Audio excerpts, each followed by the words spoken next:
बिहार में मखाना बोर्ड। इसके लिए बिहार के लोगों के पास एक विशेष अवसर है। मखानों का उत्पादन, प्रसंस्करण, मूल्य संवर्धन और विपणन में सुधार लाने के लिए बिहार में मखाना बोर्ड स्थापित किया जाएगा। इन कार्यक्रमों में लगे लोगों को एफपीओ में संगठित किया जाएगा। यह बोर्ड मखाना किसानों को पथ प्रदर्शन और प्रशिक्षण सहायता उपलब्ध कराएगा और यह सुनिश्चित करने के लिए भी कार्य करेगा कि उन्हें सभी संगत सरकारी योजनाओं के लाभ मिलें। राष्ट्रीय उच्च पैदावार बीज मिशन।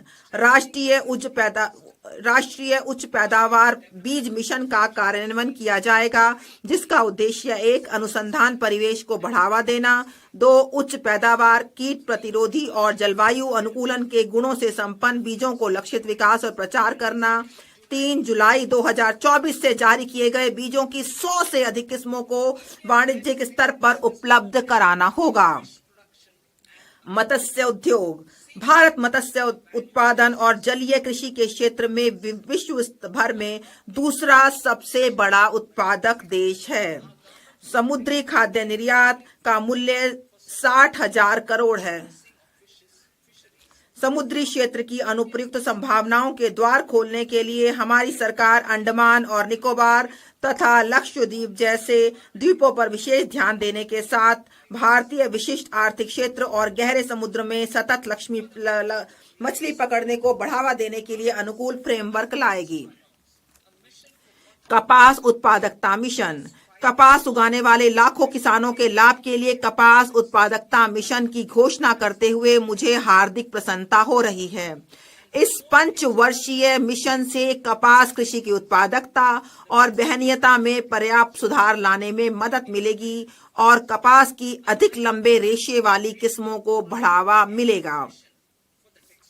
किसानों को विज्ञान और प्रौद्योगिकी की सर्वोत्तम सहायता उपलब्ध कराई जाएगी। वस्त्र क्षेत्र के लिए हमारे 5F के समेकित विजन के अनुरूप इससे किसानों की आमदनी बढ़ाने में मदद मिलेगी और भारत के परंपरागत वस्त्र क्षेत्र में नई जान फूंकने के लिए गुणवत्तापूर्वक किसान की निरंतर आपूर्ति सुनिश्चित होगी।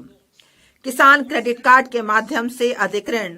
किसान क्रेडिट कार्ड के सीसी से 7.7 करोड़ किसानों, मछुआरों और डेयरी किसानों को अल्पकालिक ऋणों की सुविधा मिलती है।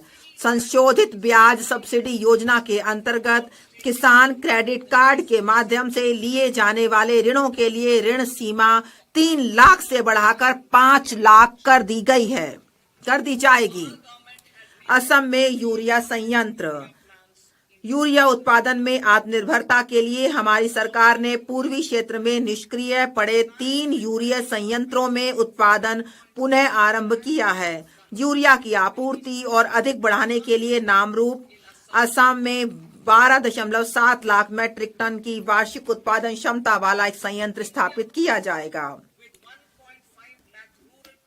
1.5 लाख ग्रामीण डाकघर वाले भारतीय डाक को भारतीय डाक पेमेंट बैंक और 2.4 लाख डाक सेवकों के विशाल नेटवर्क की सहायता से ग्रामीण अर्थव्यवस्था के उत्प्रेरक के रूप में कार्य करने के लिए तैयार किया जाएगा। इसका विवरण अनुलग्न ग में दिया गया है। भारतीय डाक को विशाल सार्वजनिक लॉजिस्टिक संगठन के रूप में बदला जाएगा। इससे विश्वकर्माओं, नए उद्यमियों, महिलाओं, स्व सहायता समूहों, सूक्ष्म, लघु और मध्यम उद्यमों तथा बड़े कारोबारी संगठनों की बढ़ती आवश्यकताओं की पूर्ति होगी। एनसीडीसी को सहायता। हमारी सरकार सहकारी क्षेत्र के लिए एनसीडीसी के ऋण कार्यों के लिए सहायता प्रदान करेगी। दूसरे इंजन के रूप में सूक्ष्म, लघु और मध्यम उद्यम।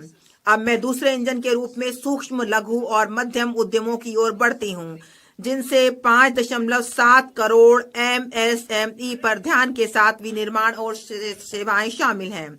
एमएसएमई के लिए वर्गीकरण मानदंड में संशोधन। वर्तमान में 7.5 करोड़ लोगों को रोजगार देने वाले और हमारे विनिर्माण में 36% का योगदान करने वाले 1 करोड़ से अधिक पंजीकृत एमएसएमई मिलकर भारत को वैश्विक विनिर्माण केंद्र बनाने के प्रयास कर रहे हैं।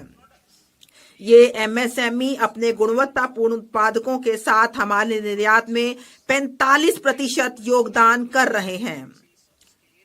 एमएसएमई को अधिक व्यापक पैमाने पर दक्षता, प्रौद्योगिकीय उन्नयन और पूंजी तक बेहतर पहुंच की सुविधा पाने में उनकी सहायता करने के उद्देश्य से सभी एमएसएमई के लिए वर्गीकरण से संबंधित निवेश और कारोबार की सीमाओं को क्रमशः 2.5 और 2 गुना तक बढ़ाया जाएगा। इससे उन्हें बड़े उद्यम बनने और हमारे युवाओं के लिए रोजगार सृजित करने का आत्मविश्वास प्राप्त होगा। विवरण अनुलग्न घ में दिया गया है। गारंटी कवर के साथ ऋण उपलब्धता में पर्याप्त वृद्धि।